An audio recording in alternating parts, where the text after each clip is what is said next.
আসসালামু আলাইকুম। আশা করি আল্লাহ তাআলা অশেষ রহমতে সকলে ভালো আছেন। আজকে যে বিষয়ে আমরা আলোচনা করব সেটা হলো গাউট। অনেকে শুনে থাকবেন গাউট রোগ সম্পর্কে। এটা সাধারণত নরমাল মানুষের কি হয়, আপনি একটা পিউরিন জাতীয় খাবার খাইলেন, ওটা আমাদের আমাদের ওটা ভেঙে ব্লাড স্ট্রিমে আসে, ওটা কিডনির মাধ্যমে ছাঁকনির মাধ্যমে সেটা বের করে দেয়। বাট যাদের গাউট হয়, এটা পিউরিন আমাদের ব্রেকডাউন হয় ঠিকই, ভেঙে ঠিকই, কিন্তু আমাদের যতটুকু পরিমাণে এক্সক্রিট যেটা বের হওয়ার কথা সেটা হয় না। এতে করে আমাদের অতিরিক্ত যে পিউরিন নামে যে প্রোটিন থাকে সেটা আমাদের ব্লাড স্ট্রিমেই থাকে। এতে করে আমাদের যে ওয়েস্ট প্রোডাক্ট যেটা আমরা বলি ইউরিক অ্যাসিড, সেটা আমাদের রক্তনালীতে বাড়ে। যখন আমরা ইউরিক অ্যাসিডটা টেস্ট করি দেখি যে আমাদের ইউরিক অ্যাসিডটা বাড়ছে। তো এই কারণে আমাদের এই গাউট রোগটা হয়। অনেক কারণ হইতে পারে, যদি আপনার কিডনি যদি ফাংশন ভালো করে না করে, বা মেটাবলিক কোনো ডিজঅর্ডার বা মেটাবলিক যদি কোনো ডিজঅর্ডার থাকে, যেমন হাইপার টেনশান, তারপর আপনি হলো হাইপার লিপিডিমিয়া, আপনার যদি কোলেস্টেরল লেভেল যদি হাই থাকে, triglyceride, TG, total cholesterol, HDL, LDL যদি রেশিও যদি মানে ইমব্যালেন্স থাকে, তাহলে কিন্তু আপনার এই গাউটটা হওয়ার চান্সটা খুব বেশি থাকে। এবং একটা লাইফস্টাইল অবশ্যই এটা বলা উচিত যে লাইফস্টাইলের জন্য এই গাউটটা রোগ অনেকটা বেশি হয়।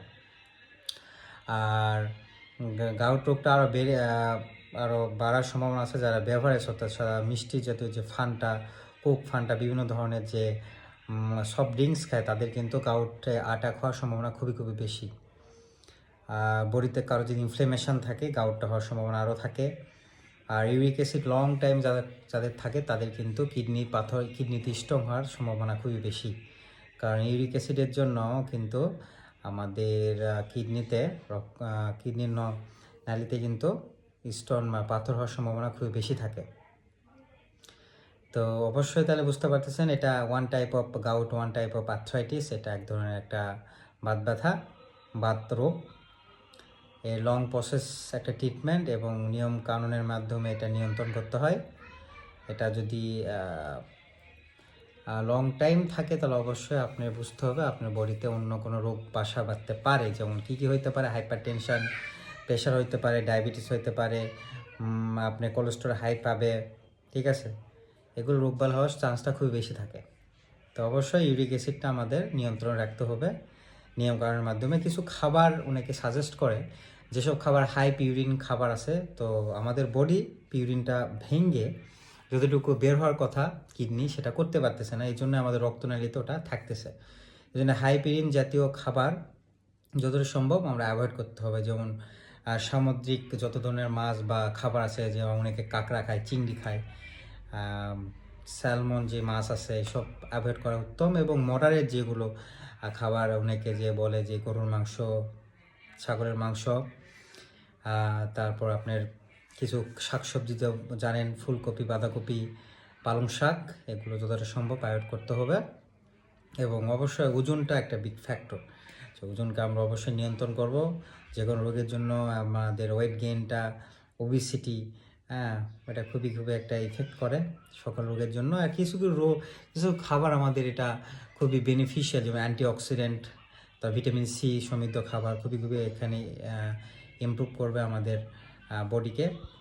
আর অবশ্যই প্রতিদিন এক্সারসাইজ করতে হবে, খাবার ভালো বাইরের খাবার না খায় নিউট্রিশিয়াস ফুড খাবার খাইতে হবে বাসায়, এক্সারসাইজ করতে হবে, ঘুম ভালো দিতে হবে। তারপর আপনার আপনি রোদ লাগাইতে হবে শরীরে, ঠিক আছে? তো আলটিমেটলি বুঝতে পারতেছেন, যে কোনো রোগেরই নিয়মকানুনের জন্য নেচারেলের কাছেই যাইতে হবে, হোক সে গাউট, অন্য কোনো রোগ। এটা ওয়ান টাইপ অফ আর্থ্রাইটিস। গাউটটা এটা বাত ব্যথার মধ্যে পড়ে। তো আপনারা জানলেন যে এক ধরনের পিউরিন জাতীয় যে একটা উপাদান, যেটা protein, one type of protein, যেটা আমাদের কিডনি বের করার কথা ছাঁকনি হিসাবে, সেটা বের করতে পারতেছে না। এই জন্য আমাদের সেটা অবশিষ্ট থাকতেছে ওয়েস্ট প্রোডাক্ট হিসাবে, এবং আমাদের রক্তনালীতে ইউরিক অ্যাসিডটা বাড়তি হচ্ছে। এটা হলো মেন কারণ। আর এই পিউরিন যেন আর বেশি না হয়, যেন পিউরিন জাতীয় খাবার আমরা সাজেস্ট করি না খাইতে। হাই যে সকল পিউরিন খাবার আছে একবারই না খাওয়া উত্তম। মডারেট আর মাইল্ড এটা সাধারণত একটু খাইতে পারেন, যতটা সম্ভব অ্যাভয়েড করা যায়।